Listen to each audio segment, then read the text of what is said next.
Quand les nouvelles s'affolent, Métropole fait le point. Le point tous les matins, à 8h, simultanément sur Radio et Télémétropole. Le point est une courtoisie de MSC Trading, Digicel et la Banque nationale de crédit, BNC. Madame, monsieur, bonjour. Bienvenue à la rubrique Le Point de Radio et Télémétropole. Bon début de week-end à chacun de vous. Deux groupes d'invités ce matin à la rubrique. D'abord, Dr Jacques-Alain Pelletier et Dr Florence Siné-Saint-Surin. Avec ce premier groupe, on parlera des enfants, on parlera de la Société haïtienne de pédiatrie. On reçoit ces deux médecins à l'occasion de la Journée nationale de l'enfant dimanche prochain. Et puis, il y a des activités que compte organiser la Société haïtienne de pédiatrie. Et dans un second temps, on parlera politique avec le jeune politologue John Miller-Beauvoir. Merci, madame, monsieur, de votre intérêt et de votre patience. Accueillons le premier groupe d'invités, Dr Florence Siné-Saint-Surin. Bonjour, merci d'accepter d'être avec nous ce matin à Métropole. Bonjour Wendell, bonjour aux auditeurs et téléspectatrices de la radio et Télémétropole. Merci de nous recevoir. Docteur Alain Pelletier, bonjour. Merci de répondre à l'invitation de Métropole. Bonjour Wendell, je salue le public de Métropole. Alors, la première question, c'est qu'est-ce que vous allez organiser dimanche? Alors Wendell, nous allons organiser un congrès. Un congrès qui constitue une formation pour les pédiatres et professionnels de santé, mais dans le cadre de la formation continue que la Société haïtienne de pédiatrie s'engage à poursuivre régulièrement tous les 2 ans. Ça, c'est tous les 2 ans? Tous les 2 ans. Très bien. Et puisque vous êtes des pédiatres, dites-nous, quels sont les problèmes les plus courants que l'on rencontre chez les enfants aujourd'hui, ou encore au cours de ces 10 dernières années? Alors, je vais vous dire, nous avons choisi le thème cette année, grandir dans un environnement à ressources limitées. Pourquoi? Parce que à chaque fois que nous voyons les enfants, c'est le principal problème qui revient. Nous avons les infections comme la pneumonie, la diarrhée. Nous avons des problèmes nutritionnels. Tout ça, ça se résume à des problèmes socio-économiques. Très souvent, la précarité au niveau des lieux où les personnes habitent, l'insalubrité, etc. Donc, nous voyons que il faut agir, ce n'est pas seulement les médecins, mais il faut agir sur l'environnement également. Tout ça, ça contribue à améliorer les soins de santé chez les enfants. Seriez-vous en train de nous apprendre, de nous faire savoir qu'aujourd'hui, de nombreux enfants en meurent, ou encore meurent Ça, c'est mondial. Que ce soit en Haïti ou ailleurs, la pneumonie est la première tueuse des enfants. Les gastro-entérites avec l'accès à l'eau potable qui est très limité. Donc on a beaucoup d'enfants avec des gastro-entérites, donc diarrhée, vomissement. Ici, on a des problèmes culturels. Des gens pensent que c'est la poussée dentaire et donc n'amènent pas l'enfant tout de suite chez le médecin, ne donnent pas le sérum oral et l'enfant meurt. Donc ce sont des problèmes qui s'amoncellent. La poussée dentaire ne tue pas vraiment? Non. Elle ne donne pas de diarrhée ou entraînant une déshydratation. Encore moins c'est le loup-garou. Encore moins c'est le loup-garou, encore moins je ne sais pas quoi. Donc, parce qu'en général, en province, surtout, quand le bébé a de la diarrhée, eh bien, on pense, bon, pas à un sort, mais on pense qu'il a été ventousé par un loup-garou. Donc ça, c'est... Ce sont des concepts, Wendell, mais en fait... on a beau le répéter, mais les gens n'ont pas le réflexe de donner à boire, qui est le premier réflexe de réhydratation avant d'emmener l'enfant à l'hôpital. Et certaines fois, les enfants arrivent dans un état vraiment déplorable, si on peut dire déshydraté, quasiment mauvais état. Mais on doit aussi souligner la malnutrition chez nous, qui représente plus de 50% de la population infantile chez les enfants de 0 à 5 ans. Donc, mis à part les autres pathologies. Et, quelle catégorie d'âge, par exemple? Parce que vous parlez de malnutrition, alors qu'en général, c'est l'allaitement maternel. Non, justement, on a remarqué que c'est de 6 mois à 5 ans qu'on a le plus fort taux de malnutrition. Pourquoi? Parce que les gens, ils essayent d'allaiter à peu près 6 mois, mais ils n'ont pas compris qu'ils doivent continuer l'allaitement lorsqu'ils introduisent d'autres aliments. En général, il y a un arrêt brutal de l'allaitement, un sevrage brutal, comme on le dit dans notre jargon. Et donc, ça fait que ces gens-là, ils arrivent avec un enfant malnutri parce que l'enfant a arrêté d'avoir du lait. il n'y avait pas de moyens économiques pour acheter un lait de substitution. Et donc cet enfant-là, il commence à prendre toutes sortes de bouillons, autre chose, et puis pour renforcer les os, des aliments non appropriés. Et cet enfant a fini avec une gastro-entérite. Ok. Maintenant, vous allez adresser ces problèmes lors du congrès? Nous allons adresser ces problèmes et ils seront soulevés et à l'ordre du jour, Wendell. Donc, dans ce contexte-là, les professionnels de la santé, ils sont tous invités parce qu'en fait, il y aura des présentations de qualité avec des spécialistes tant nationaux qu'internationaux qui auront à intervenir. Donc, tous les sujets seront abordés et nous aurons vraiment un large choix d'éventail de sujets et qui va répondre à différentes questions, aspects, que ce soit nutritionnel, que ce soit les nouveau-nés, la néonatologie, que ce soit au niveau rénal, que ce soit au niveau respiratoire, autant de sujets qui seront abordés. Et sont invités les professionnels de santé seulement, les pédiatres, pas uniquement les pédiatres, tous professionnels de santé, infirmières, techniciens de laboratoire, généralistes, pharmaciens, tout cela qui contribuent. En général, comment cela se passe? Alors, je dois vous dire que là, cette année, nous avons plus de 50 conférenciers, haïtiens et étrangers. Donc voilà, tout ce beau monde, ils sont regroupés par des thèmes. On aura des psychologues, on aura des spécialistes en pédiatrie, donc pas seulement des pédiatres, on aura d'autres branches. Aussi, il faut parler de problèmes qu'ils rencontrent avec les enfants. Donc là, à ce moment-là, ce sont 2 journées de conférences et on a une soirée d'ouverture pour marquer également un autre événement, les 40 ans de notre société de pédiatrie. 40 ans depuis sa création le 6 mai 1976, où un groupe de pédiatres avait décidé de s'allier bénévolement pour améliorer les conditions des enfants dans le pays, les soins de santé en Haïti. Donc c'était vraiment ça le leitmotiv, ce qui a poussé ces pédiatres à se mettre ensemble. Et lorsqu'ils ont fait le congrès, ils ont fait leur premier congrès, c'était vraiment ce qui ressortait, c'était une formation des pédiatres pour avoir des pédiatres qui parlent, disons, la même langue. C'est-à-dire qu'ils vous donnent les mêmes soins, les mêmes niveaux de soins aux enfants, quel que soit là où cette personne va rencontrer le pédiatre. Il y a beaucoup de pédiatres en Haïti aujourd'hui? Il y a 300 pédiatres répertoriés, Wendell. À peu près. À peu près. 300 pédiatres ils ne sont pas tous affiliés à la société, mais ils sont répertoriés sur l'étendue du territoire. Ce n'est pas une anomalie que ce soit seulement 300? Bien sûr. En effet. Pourquoi? Bon, il manque non seulement de médecins, il manque de centres de formation, il manque plein de choses. Donc voilà, ensuite, c'est quand même une étude assez longue. Donc, beaucoup de gens ne peuvent pas se permettre de rester aussi longtemps à étudier. Donc, il y a plein de raisons et il y a d'autres spécialités. Donc, peut-être que la pédiatrie est aussi un parent pauvre de la médecine. Mais voilà, nos pédiatres, nous faisons beaucoup de bénévolat parce que c'est difficile de voir un enfant en danger et de ne pas lui porter assistance, qu'il y ait souci économique ou pas. Donc, voilà, c'est ça le principal, la principale caractéristique d'un pédiatre en général. Donc 300 pour 10 millions d'habitants. Ça, c'est un problème. Grosso modo, avec plus de 2 tiers à Port-au-Prince. C'est énorme. Donc, vous comprenez pourquoi les gens ont recours à n'importe quoi en province pour soigner, pour venir en aide. On le comprend et on fait des cliniques mobiles régulièrement à travers le pays, des cliniques gratuites où nos autres pédiatres, nous allons des pédiatres bénévoles.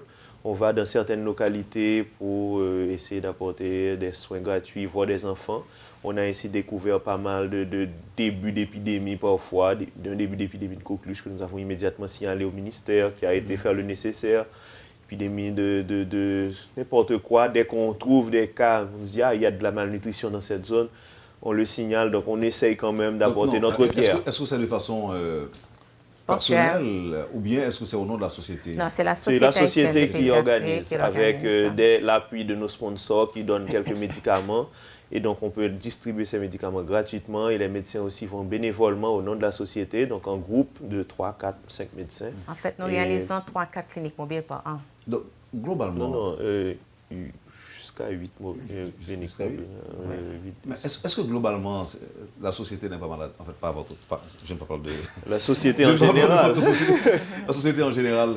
Bon, elle est malade à tout point de vue. Donc, nous apportons notre pierre, mais nous savons, comme je vous ai parlé d'environnement, donc ce n'est pas seulement la santé qui doit être touchée, l'environnement doit dire son mot.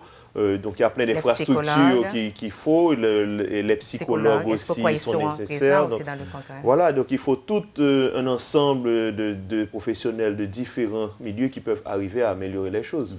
Le congrès se déroulera où et quand? Ça se fera à l'hôtel Caribé. Pendant combien de jours? Pendant 2 jours, les 13 et 14, avec le cocktail d'ouverture le dimanche 12 juin. Ah, le dimanche, c'est l'activité de lancement. L'activité de lancement qui est aussi la journée nationale de l'enfant. Qu'est-ce que vous espérez pendant ces 3 jours?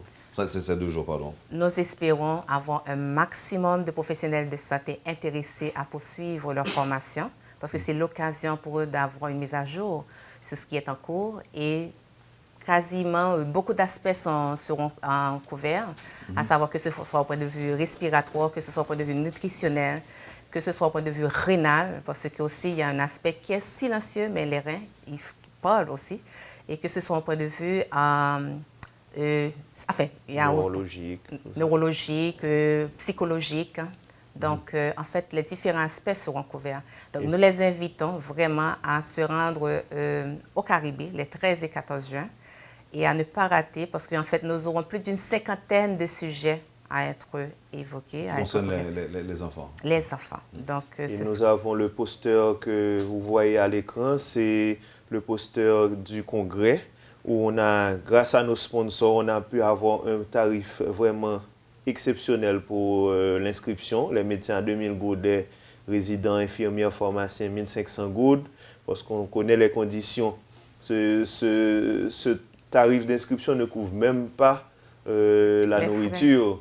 Donc, voir les déplacements des médecins et conférenciers et leur présentation en elle-même qui vaut de l'or. Donc, je pense que c'est quand même un très, très bon deal, si on peut le dire ainsi. Merci, docteur Jacques-Alain Pelletier. Merci, docteur Florence Siné-Saint-Surin. Donc, on rappelle rapidement, c'est à Caribé, avec le cocktail de lancement dimanche 12. Et le congrès... Le lundi 13 et mardi 14, Wendell. J'espère que les gens vont effectuer le déplacement. Merci. Mais en fait, nous ne serons terminés. Permettez-nous de remercier quand même nos sponsors sans qui on aurait pu réaliser ça. J'espère que la liste n'est pas longue. Non, pas du tout. On a principalement... Vous avez 100 sponsors, donc vous n'aurez pas le temps de... Non. Principalement les laboratoires 4C, l'agence Imedis, la Cosmedis, l'agence Valière, les établissements Bertoni-Vieux, Petitgo Pharma, la Pharmatrix, Rimbol, Maison Vildouin, la Nutrifort et la Sodipal. Donc vraiment, nous sommes comblés. On a le café offert par Café Selecto. Donc nous espérons que beaucoup seront nombreux. Oui, j'avais dit. Donc beaucoup d'autres nous aident également. Oui. Mais vous avez choisi de taire leur nom. Pas de taire leur nom, mais la liste est longue, comme vous dites, et donc nous tenons quand même à les remercier, mais ce sont des sponsors officiels, donc il fallait quand même qu'on en parle. Docteur Jacques-Alain Pelletier, docteur Florence Siné-Saint-Surin, merci infiniment, bon week-end et bonne chance. Merci Wendell, merci à Métropole de nous avoir reçus, toujours, et vraiment nous apprécions de... est-ce qu'on peut dire notre partenariat qui nous soutient dans nos émissions et plutôt dans notre lancement. On a fait avec plaisir. Merci. Bon week-end. Merci. Voilà, madame, monsieur, notre premier groupe d'invités, docteur Florence Siné-Saint-Surin, docteur Jacques-Alain Pelletier de la Société haïtienne de pédiatrie. À venir dans un instant, tout de suite après la pause, le politologue John Miller Beauvoir, avec qui on va rapidement commenter l'actualité. On vous revient tout de suite après la pause. Le Point est une courtoisie de MSC Trading, Digicel et la Banque nationale de crédit BNC. Merci, madame, monsieur, de votre patience et de votre intérêt. Nous accueillons notre deuxième invité, le politologue John Miller Beauvoir, un jeune politologue avec qui on va commenter l'actualité. Monsieur Beauvoir, bonjour. Merci d'accepter d'être avec nous à Métropole ce matin. Bonjour, M. Théodore, et je salue tous les téléspectateurs et téléspectatrices de Radio Télémétropole. Et ça vous va quand je vous présente comme politologue? Oui, il n'y a pas de Vous problème. avez étudié les sciences politiques? J'ai étudié, j'ai fait une maîtrise en sciences politiques de l'Université du Québec à Montréal, et j'ai travaillé pendant plus de 10 ans dans la sphère politique, en quelque sorte, comme technicien, c'est-à-dire à travers des programmes de renforcement de la gouvernance en Haïti et aussi en Amérique latine, dont la Bolivie et la Colombie. Vous supportez un candidat en Haïti? Non. Je ne supporte pas, je supporte la démocratie. Aujourd'hui, c'est ça mon candidat. Et c'est avec peine, c'est avec beaucoup de frustration, mais je dirais une frustration positive, que je regarde les balbutiements de notre système politique après 30 ans de transition démocratique qui n'a pas accouché. Les promesses et les attentes qui ont été placées au cours des années 90. On n'a pas fait de progrès du tout? Je pense qu'on est dans une période de régression démocratique. Il y a deux facteurs, ou deux critères fondamentaux pour juger un système politique, que ce soit une démocratie ou une aristocratie ou autre. C'est l'efficacité. Par exemple, quand un pont s'effondre depuis 3 mois et il n'y a pas de réponse appropriée, ce n'est pas seulement un pont qui s'effondre, c'est tout un système de gouvernance qui est périclité. Vous comprenez? Il y a aussi la notion de légitimité. Quand vous avez une élection, en 2015 par exemple, on a moins d'1 million d'électeurs probablement, il y a un désenchantement total de la population où les jeunes voient leur avenir plus dans la forêt de l'Amazonie que se faire dévorer en Haïti par cette faune politique monstrueuse. Il n'y a pas de légitimité. Donc notre système souffre non seulement d'une absence de légitimité, mais une absence d'efficacité, c'est-à-dire la capacité de l'État à répondre aux desiderata du peuple haïtien. Et c'est ça la vocation fondamentale de la démocratie qui a été conçue à Athènes. Et c'est pourquoi vous parlez de régression? Oui, c'est une régression parce que nous sommes maintenant dans une sorte de règne de la médiocratie, un fourre-tout où tout le monde peut prétendre à n'importe quoi, et où l'ignorance est arrogance, où on peut propulser à l'avant-scène de la politique les gens qui n'ont pas la préparation, les qualifications pour. Et c'est la même chose. Je dirais que l'homme politique, c'est comme un médecin. L'homme politique, il se charge du corps social, du corps politique. Tout comme le médecin se charge, comme les médecins qui étaient là tout à l'heure, il se charge du corps physique. Donc quand le corps social est malade, on ne peut pas faire appel à un charlatan. Quand le corps politique est malade, il y a des gens qui subissent une préparation, un cheminement. Alors le désaccord que j'ai avec vous, c'est que nos politiciens peuvent se permettre certaines erreurs, mais pas le médecin. Exactement. Alors voilà, c'est ça le problème. Et c'est pire. Les politiciens se permettent des erreurs et ça crée des cataclysmes. Ça crée des hécatombes. Par exemple, à la Gonâve aujourd'hui, si vous y allez, vous allez voir, c'est comme un roc au milieu de la mer. C'est une sorte de tuerie à petit feu de toute une génération d'hommes et de femmes qui ne voient pas leur avenir en Haïti. Donc, il y a même au niveau international des discussions sur la façon de pénaliser la malgouvernance, de pénaliser la corruption. Quand on devait construire une route pour faciliter le transport des citoyens, des petits commerçants, et que cet argent est dérouté, est détourné, est dévoyé, et que des accidents de circulation occasionnent la mort de dizaines d'individus, cet homme ou cette femme politique est responsable directement de la mort de ces individus.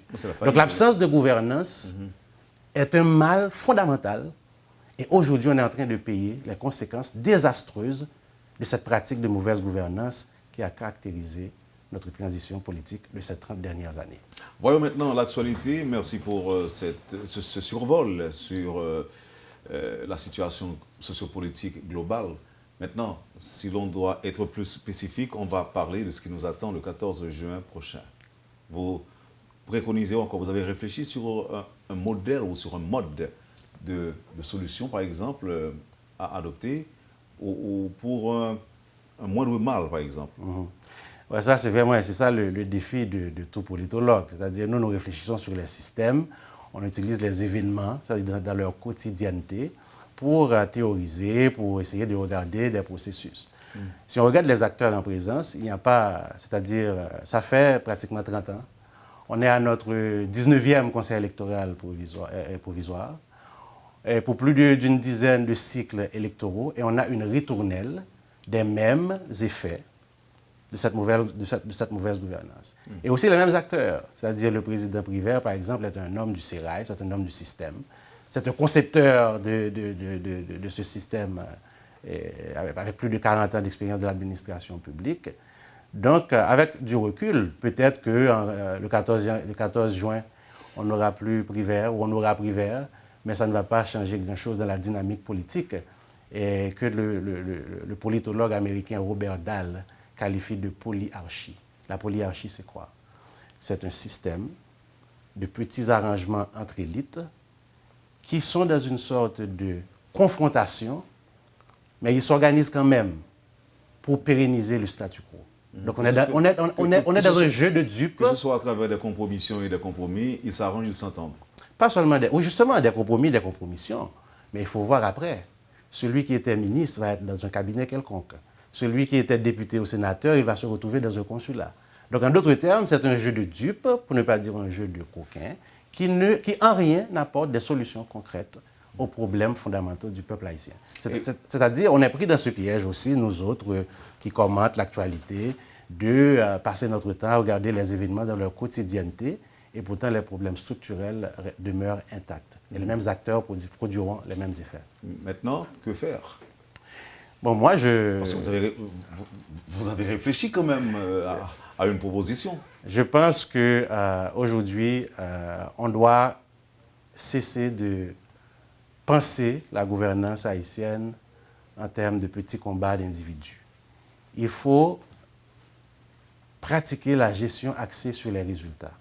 Le président Privert, et ça, l'imputabilité, c'est l'une des vertus, c'est l'une des caractéristiques du système démocratique.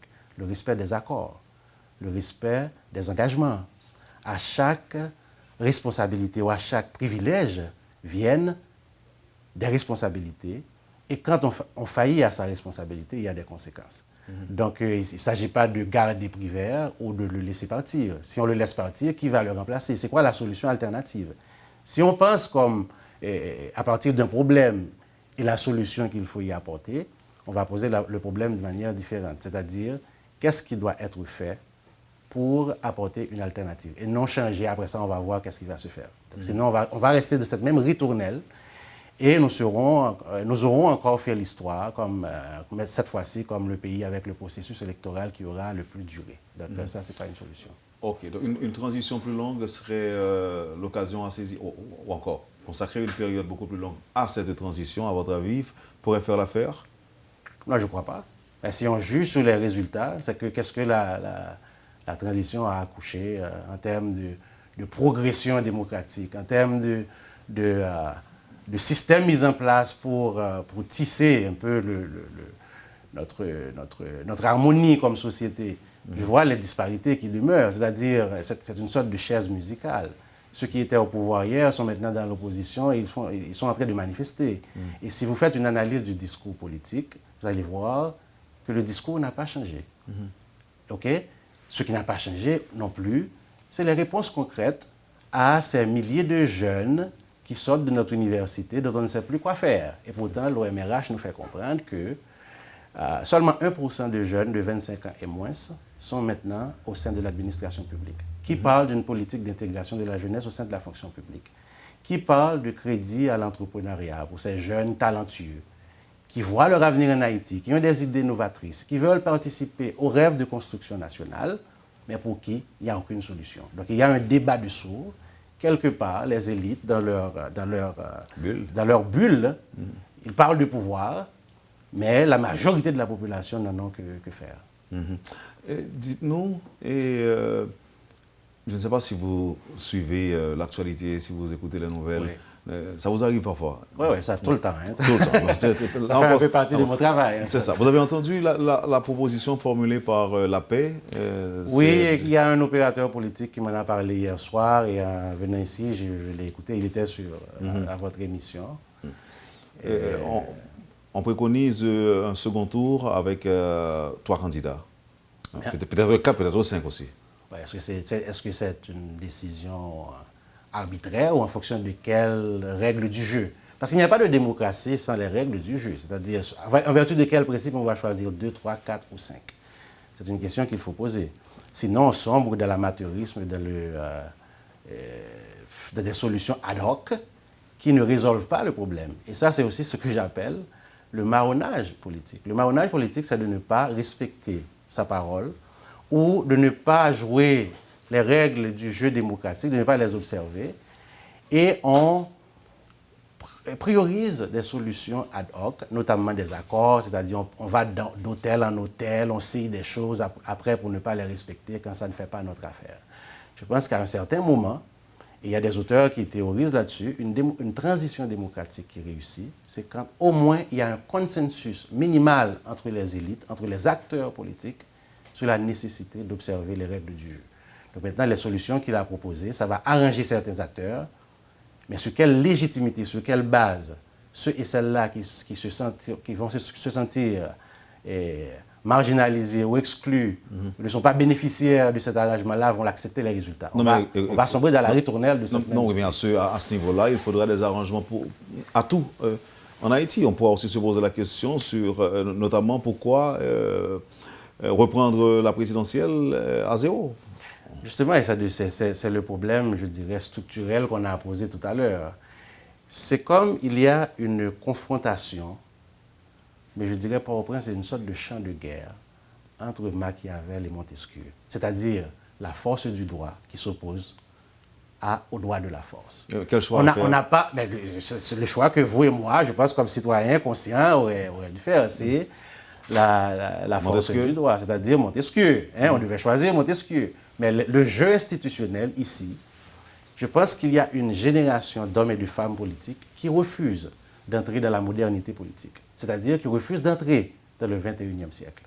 Les mêmes méthodes archaïques des années 70-80, l'appel à la rue, qui est quand même une stratégie dangereuse de conquête et d'exercice du pouvoir, se profile à l'horizon. La tyrannie de la majorité, que le peuple haïtien a rejeté et que moi aussi j'ai rejeté comme jeune étudiant, pour dire qu'on veut vivre dans la démocratie. On veut la modernité politique. On veut que le discours politique ne soit pas un discours creux, qui ne parle que de partage de gâteaux, mais qui pose les vrais problèmes. Mais c'est la mode. Oui, c'est la mode, ça ne veut pas dire qu'on doit l'accepter. Ce n'est pas, on ne veut pas, je ne suis plus dans le fatalisme. Est-ce que le politologue que vous êtes préconise, à travers ses dires, ou à travers vos dires, l'émergence d'une nouvelle classe d'hommes? Ah, ça c'est clair. On ne peut pas, et la politique c'est... Et que faire des anciens, des traditionnels? Écoutez, aujourd'hui, on est en 2016, Wendell. À écouter la radio et la télévision, aujourd'hui, on ne parle que de zombies. Dans la politique. C'est le discours politique. Le plan discursif, ça veut dire quelque chose. Si on s'accroche aux zombies, et on ne parle que de zombies, c'est qu'eux aussi, ils sont d'accord qu'ils sont des cadavres politiques. Et les cadavres politiques, ils ont leur place dans la poubelle de l'histoire. Moi, je veux pas être politiquement correct. Quand j'ai reçu, par exemple, hier, l'appel d'un jeune qui a été assédi, qui a fait tous ses sacrifices, pour me dire, John, je veux rester en Haïti. Mais à regarder le dégoût que cause cette élite politique, je m'en vais au Brésil. Un jeune diplomate, avec son rêve de servir son pays. Donc il partira avec le rêve. Donc, quand une élite politique ne peut pas faire rêver sa jeunesse, c'est une élite faillie. Et quand on faillit, il y a des conséquences. Oui, mais la faillite n'est pas synonyme de mort. Là, vous parlez tantôt de... Non, mort politique. Il y a des gens qui ont la décence. Par exemple, il y a des artistes qui étaient en vue à un certain moment. Et à d'autres moments, quand ils vont faire un spectacle, il n'y a personne qui vient regarder. Et eux, ils ont la jugeote pour se dire, écoutez, mon temps est passé. Est révolu. Oui. Donc ça, je pense qu'on peut faire appel à ces hommes et femmes politiques qui sont des acteurs du mal et après se proposent comme les curateurs, les médecins. Maintenant, c'est comme le poison est brusquement, par je ne sais quelle osmose inverse, est aussi le remède. Ça, c'est pas possible. Donc une nouvelle classe d'hommes, l'émergence d'une nouvelle classe d'hommes aujourd'hui. Et de femmes. d'hommes et de femmes, Oui. merci. Et ensuite, voir les choses autrement, faire de la politique différemment en 2016. Vous pensez qu'il n'est pas trop tard? Non, il n'est jamais trop tard. Écoutez, la grandeur est dans notre code génétique. C'est ce pays qui a produit les Jean Price-Mars. Il ne faut pas oublier les Henri Christophe, Dessalines. C'est un grand peuple. On doit faire un retour aux sources. Nous sommes le peuple qui, quand même, a incarné dans la douleur certaines valeurs forces, des idées forces, dont la liberté. C'est-à-dire, nous sommes des précurseurs de la vraie démocratie, de la démocratie réelle. Et nous sommes les petits-fils de ces grands hommes. On peut inventer une autre Haïti, on peut inventer une autre perspective. Et moi, personnellement, c'est à cela que je m'attelle dès mon retour du Canada, en formant, en encadrant des jeunes leaders pour leur dire, écoutez, dans les quartiers populaires, par exemple, avenir est plus facile que ces feuilles cahiers qui baoulent que feuilles marijuana. On peut dire ça. C'est pas bizarre, c'est le message qu'il faut donner aux jeunes. Le mérite, l'effort, Comme le vous avez dit, sacrifice. feuille cahier, puis bon. Il faut choisir feuille cahier et non feuille marijuana. Et autant de vous dire ça? Directement, en pile. Écoutez, il y a un jeune qui est venu me voir, il est de la 3e circonscription de Port-au-Prince, il est venu me voir, il m'a dit, écoute, on a été berné. On nous a fait croire qu'on était sur la table du pouvoir et on s'est rendu compte un peu plus tard que nous n'étions que les pieds de la table. C'est-à-dire on s'est appuyé sur nous, on a servi de tremplin, de rempart pour supporter les gens au dessein strictement égocentrique, pour assouvir leurs appétits gloutons de pouvoir et d'avoir. Revenons à la période d'avant 86. C'était sous le régime des Duvalier et des militants, des politiciens ont lutté pour que l'on ait de la démocratie. Mais il paraît que cette démocratie telle qu'elle a été préconisée n'a accouché que de ce que l'on a aujourd'hui. Démocratie, anarchie, et tout. Et tantôt, vous évoquiez la nécessité que l'on se range du côté de Montesquieu. Et est-ce que là, il n'y a pas une sorte d'antagonisme par rapport à ce que nous vivons aujourd'hui? Un beau petit matin, on se réveille et on constate nos rues barricadées et tout cela se fait au nom de la démocratie, alors que l'on sait ce qu'a préconisé Montesquieu. Ouais. Okay. Justement, ce n'est pas la démocratie, c'est un travesti du système démocratique. C'est ou bien l'anarchie ou bien la tyrannie de la majorité. C'est une utilisation subtile des conditions socio-économiques précaires d'un pan entier de la population haïtienne à des fins strictement politiciennes, de bas étage, je peux dire. Donc, mais on est pris au piège de cette situation-là. D'un côté, il faut l'intégration de la population, il faut le nombre, le pouvoir du nombre, mais il faut aussi la qualité, c'est-à-dire il faut une éducation civique, il faut une éducation politique, et il faut créer un filet de sécurité permettant aux jeunes des bas quartiers surtout, des jeunes vulnérables, et ce que j'appelle les exclus du système. C'est les jeunes, la majorité de la population, plus de 60%, en moins de 25 ans. C'est les femmes aussi maintenant. On a fermé systématiquement les portes du pouvoir aux femmes.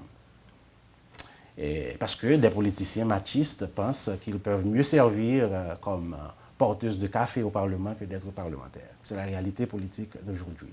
Moi, je connais des militantes bien formées, qui ont une passion pour la politique, qui veulent porter des messages d'égalité, d'équité de genre au niveau du Parlement, qui veulent intégrer une dynamique mondiale de participation politique des femmes pour être plus efficaces en termes de pourvoi de biens sociaux et économiques à la population. Elles ont été systématiquement laminées. Donc c'est une crise. C'est pourquoi j'ai dit que nous sommes dans une crise systémique, une crise de société. Alors le pouvoir du nombre, il est là. Il faut composer avec, mais nous avons une responsabilité de travailler à transformer ces gens-là qu'on a utilisés comme des hommes et des femmes de main à de vrais agents de changement. Il faut un réseau national multisectoriel d'agents de changement pour entrer dans la modernité politique. Et c'est à cette condition, à cette seule condition, qu'on pourra sortir du carcan, du sous-développement et de l'archaïsme politique. Je vous remercie infiniment. Et M. Miller-Beauvoir, je regardais le SMS, il y a un auditeur qui voudrait en savoir plus de vous. Alors, je profite pour dire que vous êtes John Miller-Beauvoir. Oui, c'est John Miller. Et c'est votre première participation à la rubrique Le Point. Oui, c'est un grand plaisir et je pense que nous sommes à un carrefour historique. Où il faut donner la parole à ceux qui étaient pendant longtemps dans le silence. Il y a un cycle qui a vécu, un cycle trentenaire d'instabilité politique chronique et de mal-gouvernance. Il faut inventer l'avenir. Il faut entrer dans un cycle de modernité politique et j'en appelle aux jeunes. Dès aujourd'hui? Dès aujourd'hui, pour que dans 30 ans, nos enfants et vos dès enfants... aujourd'hui ou dès lundi ou dès le 14 Non, juin? le temps de commencer était hier. Alors aujourd'hui, c'est avec célérité qu'on doit commencer. C'est-à-dire on est déjà en retard. On est en retard. On est en retard. Il faut vraiment agir avec force et célérité pour pouvoir avancer. Alors les jeunes qui voudraient entrer en contact avec nous dans le cadre des séances de formation sur le leadership transformationnel que Politicom offre, pourraient nous contacter au 31 84 85 62. Et je dis bonne chance à la jeunesse qui veut construire, à la jeunesse qui est patiente, à la jeunesse qui est savante et qui veut inventer cet avenir-là et qui veut que le lendemain soit meilleur du douloureux présent. Merci, John Miller-Beauvoir. Merci beaucoup. Vous avez suivi, Madame, Monsieur, la rubrique Le Point de Radio et Télémétropole. Le politologue John Miller-Beauvoir était notre invité ce matin. Merci de nous avoir accueillis chez vous. Passez un bon week-end avec nous et à demain. Quand les nouvelles s'affolent, Métropole fait le point. Le point tous les matins à 8h, simultanément sur Radio et Télémétropole. Le point est une courtoisie de MSC Trading, Digicel et la Banque nationale de crédit BNC.